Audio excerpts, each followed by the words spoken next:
بسم اللہ الرحمن الرحیم۔ السلام علیکم۔ سب سے پہلے درود پاک۔ اللہم صلی علی محمد وعلی آل محمد کما صلیت علی ابراہیم وعلی آل ابراہیم انک حمید مجید۔ اللہم بارک علی محمد وعلی آل محمد کما بارکت علی ابراہیم وعلی آل ابراہیم انک حمید مجید۔ اللہ تعالیٰ سے دعا ہے کہ یہ لیکچر آپ تک پہنچانے کی وہ ہمیں توفیق عطا فرمائے اور آپ کو آپ کے کیریئرز میں کامیابی عطا فرمائے، آمین۔ تو چلتے ہیں آج کے لیکچر کی طرف۔ Welcome to 5th lecture of Muslim personal law. آج جو ٹاپک ہم ڈسکس کرنے جا رہے ہیں اس کا نام ہے خلا۔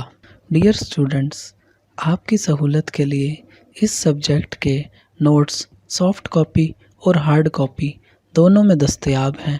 نوٹس پرچیز کرنے کے لیے ہمارا فیس بک پیج وزٹ کریں یا پھر ہمیں ای میل پر رابطہ کریں۔ انٹروڈکشن دیکھ لیتے ہیں۔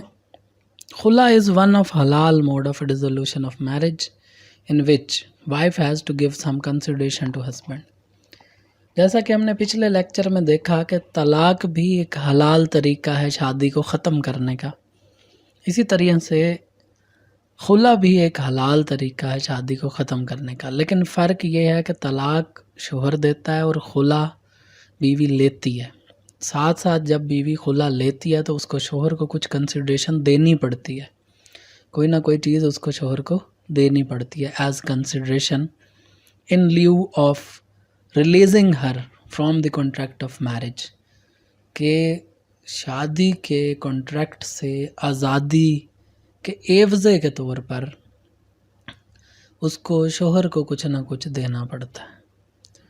یاد رہے معاوضہ نہیں ہو رہی یہاں پہ بات، معاوضہ نہیں ہو رہا یہاں پہ، کنسیڈریشن سے مراد کوئی معاوضہ نہیں ہے، یہاں پہ کنسیڈریشن سے مراد ہے کوئی نہ کوئی چیز جو دینی پڑے گی۔ In lieu of releasing her from the contract of marriage. خیر، میننگ کی بات کریں تو خلا means extracting one from another thing, کہ ایک چیز کو دوسری چیز میں سے الگ کر لینا، چھان کے الگ کر لینا، نچوڑ کے الگ کر لینا، اٹھا کے الگ کر دینا، کچھ بھی سمجھے کہ خلا کا مطلب ہے کہ ایک چیز کو دوسری سے الگ کر دینا۔ اب بنیادی طور پر اس لفظ کو یہاں پر اس لیے استعمال کیا گیا ہے کہ شادی ایک ایسا کانٹریکٹ ہے جس کے نتیجے میں دو لوگ ایک ہو جاتے ہیں، ٹھیک ہے، ان کا جینا مرنا، اٹھنا بیٹھنا، سونا جاگنا، ہنسی خوشی غم، ہر چیز مشترکہ ہو جاتی ہے، تو وہ بالکل ایک انسان کی طرح دو لوگ رہ رہے ہوتے ہیں۔ تو جب خلا کے لیے لفظ استعمال اس لیے کیا گیا کہ ان ایک کو الگ الگ واپس کر دیا جاتا ہے، ایکسٹریکٹ کر دیا جاتا ہے، علیحدہ کر دیا جاتا ہے، نکال دیا جاتا ہے۔ ڈیفینیشن دیکھ لیں۔ It is mode of dissolution of marriage at request of wife. In this wife has to give consideration to husband. خلا کی ڈیفینیشن یہ ہے کہ یہ شادی کو ختم کرنے کا ایک طریقہ ہے، تحلیل کرنے کا، ڈیزالو کرنے کا، اور یہ کیا ہے کہ ایٹ ریکویسٹ آف وائف ہوتا ہے، بیوی کی ریکویسٹ پر یہ ہوتا ہے، اور اس میں بیوی کو شوہر کو کچھ نہ کچھ کنسیڈریشن دینی پڑتی ہے اور لاء کے مطابق ساتھ ساتھ کوئی وجہ بھی بتانی پڑتی ہے۔ موڈز آف خلا کی بات کریں، کیا کیا موڈز ہیں؟ یا تو mutual agreement between wife and husband, کے شوہر اور بیوی کے باہمی رضامندی سے خلا ہو سکتی ہے، یا پھر بائی آرڈر آف کورٹ ہوتی ہے۔ اکثر و بیشتر آرڈر آف کورٹ سے ہی خلا لی جاتی ہے، کیونکہ شوہر راضی نہیں ہوتا اس کو چھوڑنے پر بیوی کو، لیکن بیوی کہتی ہے کہ میں اس کے ساتھ نہیں رہنا چاہتی۔ اور ہمارے معاشرے کا ایک مسئلہ یہ بھی ہے کہ وہ اس زمن میں بہت سارے جھوٹے الزامات بھی شوہر پر لگاتی ہے، ایسے الزامات جو سرے سے ہی بے بنیاد ہوتے ہیں۔ لہٰذا یہاں پر یہ چیز بھی ذہن میں رکھنے کی ہے کہ خلا لیتے وقت جو اصل بات ہو، جو اصل مسئلہ ہو، صرف وہی بیان کیا جائے، مرچ مسالہ لگا کر یا ایکسٹرا چیزیں بیچ میں ایڈ کر کر دوسرے شخص کی ریپوٹیشن کو خراب مت کیا جائے، کیونکہ عام طور پہ دیکھنے میں یہ آتا ہے کہ مسئلہ صرف یہ ہوتا ہے کہ شوہر جو ہے وہ اس کو ٹائم نہیں دیتا، لیکن وہ جس ٹائم خلا کے لیے دعویٰ کیا جاتا ہے کورٹس میں تو ساتھ میں 36 باتیں اور بھی ہوتی ہیں کہ جی تشدد کرتا ہے، اس کے تعلقات غلط عورتوں کے ساتھ ہیں، نشہ کر کے آتا ہے، اس نے میرے زیورات بیچ دیے، مار پیٹ کرتا رہتا ہے ہر وقت اور گالیاں دیتا ہے اور یہ کرتا ہے اور وہ کرتا ہے۔ تو جہاں پر یہ کیسز ہوں اس کو ضرور ہائی لائٹ کریں، لیکن جہاں پر نہ ہوں وہاں پر خام خواہ کسی دوسرے شخص کی ریپوٹیشن کو خراب نہ کیا جائے۔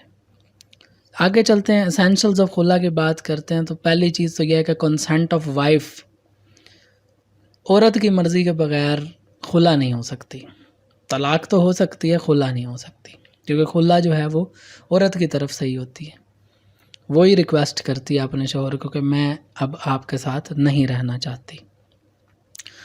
اور کچھ کیسز میں کنسنٹ آف ہسبینڈ بھی ضروری ہوتی ہے، خلا کے کیسز میں کنسیڈریشن ٹو ہسبینڈ تو لازمی چیز ہے کہ اگر خلا لے رہی ہے عورت تو اس کو شوہر کو کنسیڈریشن دینی پڑے گی، کیا دینی پڑے گی وہ ابھی آگے ڈسکس کرتے ہیں۔ اب آ جاتے ہیں کنڈیشنز آف خلا پر کہ خلا کے کیا کیا شرائط ہیں۔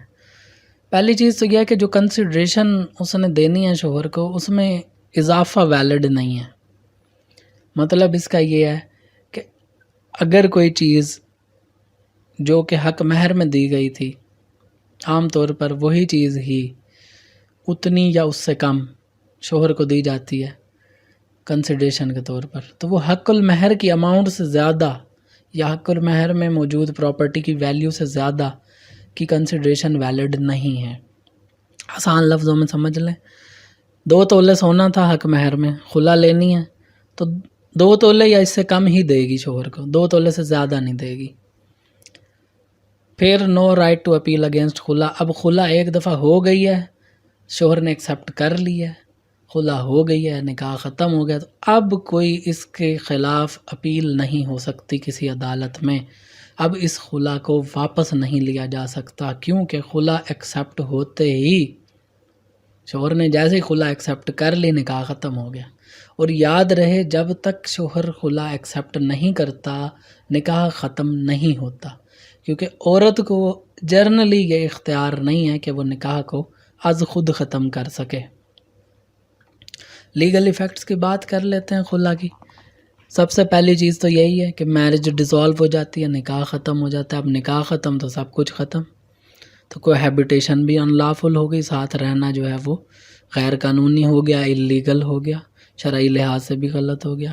اب جب ساتھ رہنا ہی غلط ہو گیا تو انٹر کورس بھی غلط ہو گیا، اب انٹر کورس بھی نہیں ہو سکتا، اب دور رہنا پڑے گا، کیونکہ اب وہ ایک دوسرے کے لیے نامحرم ہو چکے ہیں، اجنبی ہو چکے ہیں، تو اگر اب وہ انٹر کورس کریں گے تو گناہ ہوگا، ان لافل کام کر رہے ہیں۔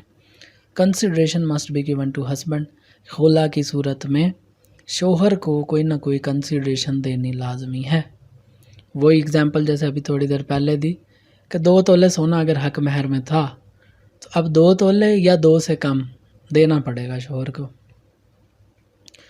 تو سم اپ کرتے ہیں اس کو اینڈ پہ، یہ کہ خلا جو ہے وہ ایک حلال طریقہ ہے شادی کو ختم کرنے کا، ٹھیک ہے۔ یہ تھوڑی سی آپشن بیوی کو اس لیے دی گئی ہے عورت کو کہ اگر اس کا شوہر اس پر بہت زیادہ مظالم ڈھاتا ہے یا اس کے ساتھ نہیں رہنا چاہتی تو زندگی میں زبردستی کا حامل بالکل نہ ہمارا قانون ہے نہ ہمارا مذہب ہے، اسلام میں کوئی زبردستی نہیں ہے، نہیں رہنا چاہتے کوئی بات نہیں، نہ رہیں، کوئی زبردستی نہیں ہے، ٹھیک ہے۔ اس لیے یہ جو ایک آپشن ہے، اختیار نہیں کہنا چاہیے اس کو، آپشن ہے یہ جو بیوی کو دی گئی ہے، تاکہ اگر وہ چاہتی ہے ڈیو ٹو سم سرکمسٹانسز کہ اپنی شادی کو ختم کر دے تو کر لے، ٹھیک ہے۔ لیکن یاد رہے کہ یہ معاملات بڑے سوچ سمجھ کے کرنے کے ہوتے ہیں، جذباتی فیصلے کر کے لوگ پھر ساری عمر پچھتاتے ہیں، اسی لیے ایسا کوئی فیصلہ کرنے سے پہلے 1000 بار سوچا جائے۔